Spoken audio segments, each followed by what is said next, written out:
नमस्कार। खबरों के इस बुलेटिन में तुहाडा स्वागत है। मैं हाँ जसप्रीत सिंह। पहला पेश ने चोणवीं खबरां। प्रधानमंत्री नरेंद्र मोदी बाली विच करवाए गए G20 सिखर सम्मेलन च शामिल होने तो बाद नवी दिल्ली परते। G20 सम्मेलन की अगली मीटिंग 2023 विच नवी दिल्ली च होवेगी।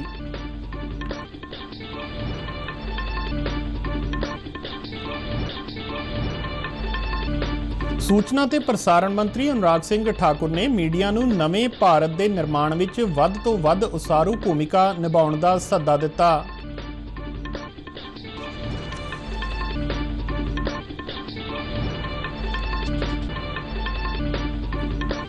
केंद्रीय जल शक्ति मंत्री गजेंद्र सिंह शेखावत अनुसार प्रधानमंत्री नरेंद्र मोदी की अगवाई विच समुची दुनिया विच देश का मान वध रहा है।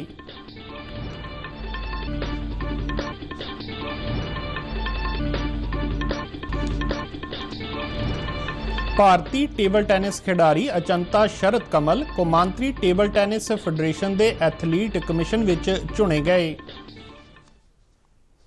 ते हुण खबरां विस्तार नाल। प्रधानमंत्री नरेंद्र मोदी इंडोनेशिया के बाली विच करवाए गए G20 सिखर सम्मेलन च शामिल होने तो बाद नवी दिल्ली परत आए ने।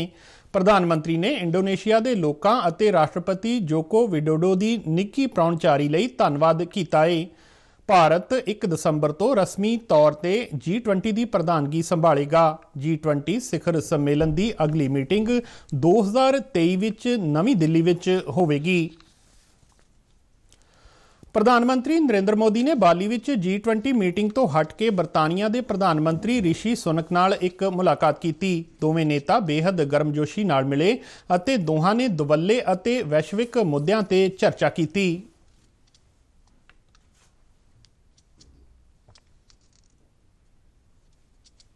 इस तो इलावा प्रधानमंत्री नरेंद्र मोदी ने फ्रांस, सिंगापुर, इटली, जर्मनी अते आस्ट्रेलिया के नेतावां नाल भी मीटिंगां कीतियां अते वैश्विक मुद्दों ते चर्चा की। सूचना ते प्रसारण मंत्री अनुराग ठाकुर ने मीडिया नूं अपील की है कि वह नवे भारत के निर्माण विच वध तो वध उसारू भूमिका निभाउण, क्यों जो विश्व पद्धर ते भारत का दर्जा वध रहा है। नवी दिल्ली विच एक समागम दौरान बोलदिआं अनुराग सिंह ठाकुर ने कहा कि भारत वर्गे मजबूत लोकतंत्र नूं एक कुशल अते जीवंत प्रैस की लोड़ है। उन्हां इस गल ते खुशी जाहिर की कि प्रधानमंत्री नरेंद्र मोदी की अगवाई वाली सरकार ने सरल अते पारदर्शी तरीके नाल सूचना के खेत्र नूं होर मजबूत किया है। उन्होंने दस्सिया कि सारी जानकारी अते डेटा हुण वख-वख भाषावां विच प्रैस सूचना दफ्तर की वैबसाइट ते उपलब्ध है। उन्होंने कहा कि PIB की फैक्ट चैक सर्विस फर्जी अते गुमराहकुन खबरां ते रोक लगा रही है।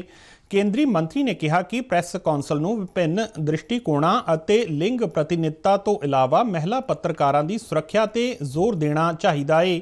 सूचना ते प्रसारण मंत्री ने कहा कि मीडिया की प्रशासनिक अते संचालन प्रणाली स्वै नियंत्रित है, पर स्वै नियम का मतलब गलतियां करन अते जानबुझ के गलतियां करन दा अधिकार देना नहीं है। केंद्रीय मंत्री ने कहा कि अजिहियां गलतियां मीडिया की भरोसेयोग्यता नूं ढा लाउंदियां ने। सूचना ते प्रसारण सकत्तर अपूर्व चंद्रा ने कहा है कि सोशल मीडिया ने देश विच सूचना का तेजी नाल अते तीव्र प्रसारण किया है। इत्थों तक कि इस कारण कुदरती आफतां विच जान माल का नुकसान भी घट होया है। संयुक्त अरब अमीरात के आबू धाबी विच होए पहले विश्व मीडिया सम्मेलन दौरान बोलदिआं उन्हां कहा कि भारत विच 1 अरब 20 करोड़ तो वध लोग मोबाइल फोन की वरतों करते हैं, जिन्हां विचों 60 करोड़ तो वध लोग स्मार्टफोन की वरतों करते हैं। उन्होंने कहा कि स्मार्टफोन की वरतों डाटा दरां च कमी नाल वधी है। सूचना ते प्रसारण सकत्तर ने पहली बार अजिही कॉन्फ्रेंस की मेज़बानी करन लई UAE नूं वधाई दित्ती। उन्होंने कहा कि भारत अते UAE विच कई आधारां ते समानतावां ने।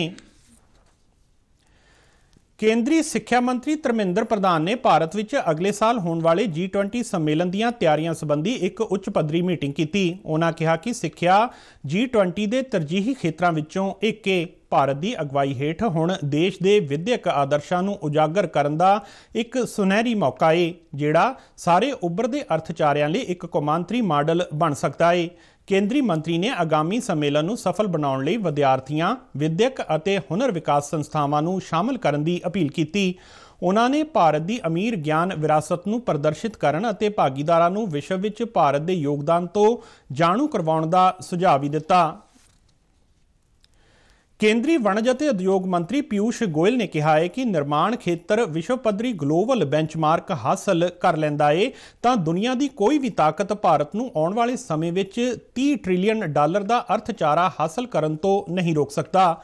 ਨਵੀਂ ਦਿੱਲੀ ਵਿੱਚ ਕੰਜ਼ਿਊਮਰ ਇਲੈਕਟ੍ਰੋਨਿਕਸ ਅਤੇ ਉਪਕਰਨ ਨਿਰਮਾਤਾ ਐਸੋਸੀਏਸ਼ਨ CEAMA ਦੇ 43ਵੇਂ ਸਾਲਾਨਾ ਸਮਾਗਮ ਨੂੰ ਸੰਬੋਧਨ ਕਰਦਿਆਂ ਉਹਨਾਂ ਕਿਹਾ ਕਿ ਉਤਪਾਦਨ ਨਾਲ ਜੁੜੀ ਪ੍ਰੋਤਸਾਹਨ ਸਕੀਮ ਨੇ ਇਲੈਕਟ੍ਰੋਨਿਕਸ ਅਤੇ ਉਪਕਰਨ ਨਿਰਮਾਤਾ ਉਦਯੋਗ ਨੂੰ ਬਹੁਤ ਵੱਡਾ ਹੁਲਾਰਾ ਦਿੱਤਾ ਹੈ, ਜਿਸ ਦੀ ਸਫਲਤਾ ਦੀ ਕਹਾਣੀ ਵਿਕਸਿਤ ਦੇਸ਼ਾਂ ਵੱਲੋਂ ਸਵੀਕਾਰ ਕੀਤੀ ਜਾ ਰਹੀ ਹੈ। ਕੇਂਦਰੀ ਮੰਤਰੀ ਨੇ ਅੱਗੇ ਕਿਹਾ ਕਿ ਭਾਰਤ ਅੱਜ ਸਟਾਰਟਅਪਸ ਅਤੇ ਇਨੋਵੇਸ਼ਨ ਈਕੋਸਿਸਟਮ ਵਿੱਚ ਵਿਸ਼ਵ ਦੀ ਅਗਵਾਈ ਕਰ ਰਿਹਾ ਹੈ ਅਤੇ ਪੂਰੀ ਦੁਨੀਆ ਬੇਸਬਰੀ ਨਾਲ ਭਾਰਤੀ ਇਨੋਵੇਸ਼ਨ ਈਕੋਸਿਸਟਮ ਨਾਲ ਜੁੜਨਾ ਚਾਹੁੰਦੀ ਹੈ। ਕੇਂਦਰੀ ਜਲ ਸ਼ਕਤੀ ਮੰਤਰੀ ਗਜੇਂਦਰ ਸਿੰਘ ਸ਼ੇਖਾਵਤ ਨੇ ਕਿਹਾ ਹੈ ਕਿ ਪ੍ਰਧਾਨ ਮੰਤਰੀ ਨਰਿੰਦਰ ਮੋਦੀ ਦੀ ਅਗਵਾਈ ਵਿੱਚ ਕੇਂਦਰ ਸਰਕਾਰ ਨੇ ਸਮੇਂ-ਸਮੇਂ ਤੇ ਦੇਸ਼ ਦੀ ਭਲਾਈ ਲਈ ਜਿਹੜੇ ਸਖਤ ਫੈਸਲੇ ਲਏ ਨੇ ਉਹਨਾਂ ਨਾਲ ਸਮੁੱਚੀ ਦੁਨੀਆ ਵਿੱਚ ਦੇਸ਼ ਦਾ ਮਾਣ ਵਧਿਆ ਹੈ। ਹੁਸ਼ਿਆਰਪੁਰ ਵਿੱਚ ਇੱਕ ਪ੍ਰੈਸ ਕਾਨਫਰੰਸ ਦੌਰਾਨ ਉਹਨਾਂ ਇਹ ਗੱਲ ਆਖੀ। ਗਜੇਂਦਰ ਸਿੰਘ ਸ਼ੇਖਾਵਤ ਨੇ ਕਿਹਾ ਕਿ ਦੇਸ਼ ਵਾਸੀਆਂ ਦੀ ਭਲਾਈ ਲਈ ਕੇਂਦਰ ਸਰਕਾਰ ਵੱਲੋਂ ਚਲਾਏ ਗਏ ਭਲਾਈ ਪ੍ਰੋਗਰਾਮਾਂ ਦੇ ਵੀ ਸ਼ਾਨਦਾਰ ਨਤੀਜੇ ਮਿਲ ਰਹੇ ਨੇ। ਉਹਨਾਂ ਕਿਹਾ ਕਿ ਭਾਰਤੀ ਜਨਤਾ ਪਾਰਟੀ ਨੇ ਦੇਸ਼ ਵਿੱਚ ਕੁਝ ਅਜਿਹੇ ਲੋਕ ਸਭਾ ਹਲਕਿਆਂ ਦੀ ਪਛਾਣ ਕੀਤੀ ਹੈ ਜਿਨ੍ਹਾਂ ਤੇ ਫੋਕਸ ਕਰਕੇ ਹੋਰ ਵੀ ਬਿਹਤਰ ਕੀਤਾ ਜਾ ਸਕਦਾ ਹੈ। ਇਸ ਤਹਿਤ ਹੁਸ਼ਿਆਰਪੁਰ ਜ਼ਿਲ੍ਹਾ ਵੀ ਇੱਕ ਹੈ। भारतीय जनता पार्टी के विचार का व्याप जहां और अधिक बढ़ाया जा सकता है, देश भर में ऐसे कुछ लोकसभा क्षेत्र चिन्हित किए हैं। शीर्ष नेतृत्व ने तय किया है कि पंजाब के भी 9 लोकसभा क्षेत्र ऐसे जो आइडेंटिफाई किए हैं जहां हमको और फोकस के साथ में काम करना चाहिए। होशियारपुर भी इनमें से एक है और मैं अपने आप को सौभाग्यशाली मानता हूं कि मुझे होशियारपुर के भारतीय जनता पार्टी के कार्यकर्ताओं के साथ मिलकर के काम करने का अवसर पार्टी ने दिया है। कार्यकर्ताओं की क्षमता बढ़े, पार्टी का व्याप बढ़े, पार्टी के सदस्यों की संख्या बढ़े, संगठन की ताकत बढ़े, संगठन का सुदृढ़ीकरण हो और सांगठनिक गतिविधियों और से सृजित शक्ति के आधार पर हम आने वाले समय में लोकसभा के चुनाव में बेहतर परिणाम दे सकें। जो कुछ हमने अब तक किया है उससे कहीं अधिक बेहतर परिणाम देकर के एक बार फिर नरेंद्र मोदी जी को देश का प्रधानमंत्री बनाने में हम सब लोग सफल हों। इस दृष्टिकोण से लोकसभा प्रवास की ऐसी रचना देश भर में की गई है। ਗਜੇਂਦਰ ਸਿੰਘ ਸ਼ੇਖਾਵਤ ਨੇ ਕਿਹਾ ਕਿ ਪੰਜਾਬ ਵਿੱਚ ਕਾਨੂੰਨ ਵਿਵਸਥਾ ਦੀ ਸਥਿਤੀ ਬੇਹੱਦ ਖਰਾਬ ਹੈ ਅਤੇ ਚੋਣਾਂ ਤੋਂ ਪਹਿਲਾਂ ਭਾਜਪਾ ਵੱਲੋਂ ਇਸ ਬਾਰੇ ਕੀਤੀ ਗਈ ਟਿੱਪਣੀ ਹੁਣ ਆਮ ਆਦਮੀ ਪਾਰਟੀ ਦੀ ਸਰਕਾਰ ਬਣਨ ਤੇ ਸਹੀ ਸਾਬਤ ਹੋ ਰਹੀ ਹੈ। ਕੇਂਦਰੀ ਵਣਜ ਅਤੇ ਸਨਅਤ ਰਾਜ ਮੰਤਰੀ ਸੋਮ ਪ੍ਰਕਾਸ਼ ਅਤੇ ਪਾਰਟੀ ਦੇ ਜਨਰਲ ਸਕੱਤਰ ਸੁਭਾਸ਼ ਸ਼ਰਮਾ ਵੀ ਉਹਨਾਂ ਨਾਲ ਮੌਜੂਦ ਸਨ। ਪੰਜਾਬ ਸਰਕਾਰ ਨੇ ਸਿਹਤ ਜਾਗਰੂਕਤਾ ਯਤਨਾਂ ਨੂੰ ਹੋਰ ਹੁਲਾਰਾ ਦੇਣ ਲਈ ਕੇਅਰ ਕੈਂਪੇਨੀਅਨ ਪ੍ਰੋਗਰਾਮ ਦੀ ਸ਼ੁਰੂਆਤ ਕੀਤੀ ਹੈ। ਇਸ ਬਾਰੇ ਜਾਣਕਾਰੀ ਦਿੰਦਿਆਂ ਸਿਹਤ ਮੰਤਰੀ ਚੇਤਨ ਸਿੰਘ ਜੌੜਾ ਮਾਜਰਾ ਨੇ ਦੱਸਿਆ ਕਿ ਸੂਬੇ ਭਰ ਵਿੱਚ ਬਿਹਤਰ ਸਿਹਤ ਸੇਵਾਵਾਂ ਨੂੰ ਯਕੀਨੀ ਬਣਾਇਆ ਜਾਵੇਗਾ। ਉਹਨਾਂ ਅੱਗੇ ਦੱਸਿਆ ਕਿ ਇਹ ਪ੍ਰੋਗਰਾਮ ਸੂਬਾ ਸਰਕਾਰ ਦੀ ਇੱਕ ਪਹਿਲ ਕਦਮੀ ਹੈ ਜਿਸ ਦਾ ਮੰਤਵ ਇਸ ਵਿੱਚ ਮਰੀਜ਼ ਦੇ ਪਰਿਵਾਰਕ ਮੈਂਬਰਾਂ ਨੂੰ ਸ਼ਾਮਲ ਕਰਨਾ ਹੈ। ਉਹਨਾਂ ਕਿਹਾ ਕਿ ਇਹਨਾਂ ਮੈਂਬਰਾਂ ਨੂੰ ਬੁਨਿਆਦੀ ਡਾਕਟਰੀ ਸਹੂਲਤਾਂ ਦੀ ਸਿਖਲਾਈ ਦਿੱਤੀ ਜਾਵੇਗੀ ਜੋ ਮਰੀਜ਼ ਦੀ ਸਿਹਤਯਾਬੀ ਵਿੱਚ ਅਹਿਮ ਭੂਮਿਕਾ ਨਿਭਾਉਂਦੇ ਨੇ। ਸਿਹਤ ਮੰਤਰੀ ਨੇ ਦੱਸਿਆ ਕਿ ਇੱਕ IVR WhatsApp ਨੰਬਰ 08047180443 ਵੀ ਜਾਰੀ ਕੀਤਾ ਗਿਆ ਹੈ ਜਿਸ ਰਾਹੀਂ ਕੋਈ ਵੀ ਵਿਅਕਤੀ ਸਿਹਤ ਸੰਦੇਸ਼ਾਂ ਲਈ ਸਬਸਕ੍ਰਾਈਬ ਕਰ ਸਕਦਾ ਹੈ ਅਤੇ ਇਹ ਸੰਦੇਸ਼ ਉਹਨਾਂ ਨੂੰ 3 ਮਹੀਨਿਆਂ ਲਈ ਹਫ਼ਤੇ ਵਿੱਚ 3 ਵਾਰ ਪ੍ਰਾਪਤ ਹੋਣਗੇ। ਇਹ ਸੇਵਾ ਪੂਰੀ ਤਰ੍ਹਾਂ ਮੁਫਤ ਹੈ ਅਤੇ ਕੋਈ ਵੀ ਮਿਆਦ ਪੂਰੀ ਹੋਣ ਤੇ ਇਸ ਨੂੰ ਮੁੜ ਸਬਸਕ੍ਰਾਈਬ ਕਰ ਸਕਦਾ ਹੈ। ਪੰਜਾਬ ਸਰਕਾਰ ਵੱਲੋਂ ਉਡਾਰੀਆਂ ਬਾਲ ਵਿਕਾਸ ਮੇਲਾ ਹਫ਼ਤਾ ਸੂਬੇ ਭਰ ਦੇ ਪਿੰਡਾਂ ਦੇ ਆਂਗਣਵਾੜੀ ਸੈਂਟਰਾਂ ਵਿੱਚ ਬੜੇ ਉਤਸ਼ਾਹ ਨਾਲ ਮਨਾਇਆ ਜਾ ਰਿਹਾ ਹੈ। ਸਮਾਜਿਕ ਸੁਰੱਖਿਆ, ਇਸਤਰੀ ਤੇ ਬਾਲ ਵਿਕਾਸ ਬਾਰੇ ਮੰਤਰੀ ਡਾਕਟਰ ਬਲਜੀਤ ਕੌਰ ਦੇ ਵਿਸ਼ੇਸ਼ ਸੁਨੇਹੇ ਰਾਹੀਂ ਕੱਲ੍ਹ ਤੋਂ ਸੂਬੇ ਦੀਆਂ ਸਾਰੀਆਂ ਆਂਗਣਵਾੜੀਆਂ ਵਿੱਚ ਬਾਲ ਵਿਕਾਸ ਮੇਲੇ ਦੀਆਂ ਸਰਗਰਮੀਆਂ ਦੀ ਸ਼ੁਰੂਆਤ ਕੀਤੀ ਗਈ। ਮੰਤਰੀ ਨੇ ਦੱਸਿਆ ਕਿ ਆਂਗਣਵਾੜੀ ਕੇਂਦਰਾਂ ਨਾਲ ਜੁੜੇ ਸਾਰੇ ਬੱਚਿਆਂ ਦਾ ਸੰਪੂਰਨ ਵਿਕਾਸ ਸਰਕਾਰ ਦੀ ਜ਼ਿੰਮੇਵਾਰੀ ਹੈ। इस मंतव लई विभाग वल्लों प्री स्कूल सेवावां, पोषण अभियान, डिजिटल पेरेंट मार्गदर्शक प्रोग्राम वर्गे उपराले कीते जा रहे ने। डॉक्टर बलजीत कौर ने दस्सिया कि यह मेला ना सिर्फ मापियां नूं सगों पूरे पिंड नूं बाल विकास लई वचनबद्ध करन दा एक वधिया मौका है, जिस नाल भविख विच बच्चियां लई हां पक्की नतीजे सामने आउणगे। पंजाब सरकार सूबे विच वन हेठला रकबा वधाउण लई पूरी तरह नाल यतन कर रही है। हाल ही विच सूबे भर विच 1 करोड़ 20 ਲੱਖ बूटे लगाउण दा टीचा जंगलात अते जंगली जीव सुरक्षा विभाग वल्लों पूरा कर लिया गया है। जंगलात अते जंगली जीव सुरक्षा मंत्री लालचंद कटारू चक ने सूबे दे जिला वन अधिकारियों नाल विभाग की एक समीक्षा मीटिंग की प्रधानगी करदियां ये जानकारी दित्ती। इस मौके मंत्री के ध्यान विच यह भी लिआंदा गया कि अगले वरे लई सूबे भर विच 3 करोड़ बूटे लगाउण दा टीचा मिथ्या गया है। उन्हां नूं इस पक्ष तो भी जाणू करवाया गया कि पंजाब राज वन विकास निगम की पिछले वरे की 36 करोड़ रुपए की आमदन की तुलना विच इस वरे हुण तक दे 7 महीनों दौरान 29 करोड़ रुपए की आमदन की जा चुकी है। अजिहा मन्निया जा रहा है कि यह बीते वरे के अंकड़े नूं पार कर जाएगा। पंजाब भर विच स्थित नर्सरियां दे इंचार्जां नूं सिखलाई देण दा काम अज तो हुशियारपुर तो शुरू किया जा रहा है, जिस विच पहाड़ी खेतरां वालियां नर्सरियां दे इंचार्जां नूं तरजीही आधार ते सिखलाई दित्ती जावेगी। सूबे विच ट्रैफिक नियमां विच सुधार लिआउण लई ट्रैफिक प्रबंधन अते मोटर वाहन सोध एक्ट 2019 नूं लागू करन दे विषय ते 2 दिना वर्कशाप चंडीगढ़ दे महात्मा गांधी राज लोक प्रशासन संस्था विच करवाई जा रही है। वर्कशाप विच पंजाब भर तो पुजे ट्रैफिक पुलिस अते होरनां अधिकारियों नूं संबोधन करदिआं सकत्तर ट्रांसपोर्ट विकास गर्ग ने ट्रैफिक प्रबंधन विच नवीं तकनोलॉजी जिवें स्पीड कैमरे, इंटरसैप्टर अते CCTV सिस्टम वड्डे शहरां विच ट्रैफिक की आवाजाही निर्विघन चलना यकीनी बनाउण लई ट्रैफिक लाइटां दी सिंकिंग दी लोड़ ते जोर दिता। Lead agency on road safety Punjab के director general R Venkat Ratnam ने अपने संबोधन दौरान मोटर वाहन सोध एक्ट 2019 दीआं नवीआं व्यवस्थावां अते इस दे लागूकरण खास करके फीस, जुर्माने अते ड्राइवरां दे विहार अते इन्हां दे प्रभावां बारे जानकारी दित्ती। उत्तर रेलवे वालों अंबाला ते फिरोजपुर डिवीजनां नाल संबंधित सूबियां दे संसद मैंबरां दी एक मीटिंग चंडीगढ़ विच होई। इस विच पंजाब, जम्मू, हरियाणा अते हिमाचल प्रदेश के सांसद शामिल होए।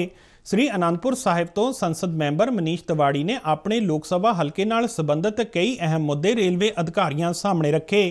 इन्हां विच श्री आनंदपुर साहिब रेलवे स्टेशन के आधुनिकीकरण का मुद्दा भी शामिल रहा।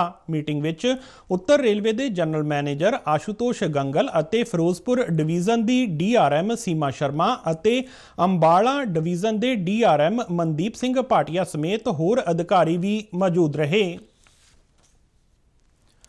ਆਸਟ੍ਰੇਲੀਆ ਦੇ गोल्ड कोस्ट शहर विखे होईयां 12ਵੀਆਂ पैन पैसिफिक मास्टर्स गेम्स विच पंजाब के हाकी खिडारियों ने शानदार प्रदर्शन किया।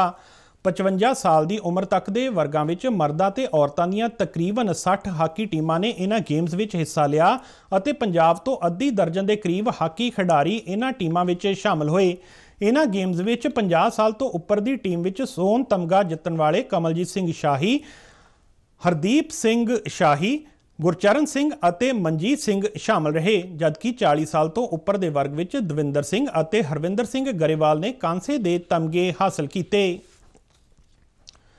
देश विच पहली बार 6 महिला अफसरां ने डिफेंस सर्विसेज स्टाफ कॉलेज की प्रीख्या पास की है। फौज के सूत्रां ने दस्सिया कि इन्हां विचों एक महिला अधिकारी ने अपने पति के नाल प्रीख्या पास की है, जो कि एक फौजी अफसर भी ने। इन्हां विचों 2 महिला अफसर मिलिटरी इंटैलीजेंस कोर दियां ने।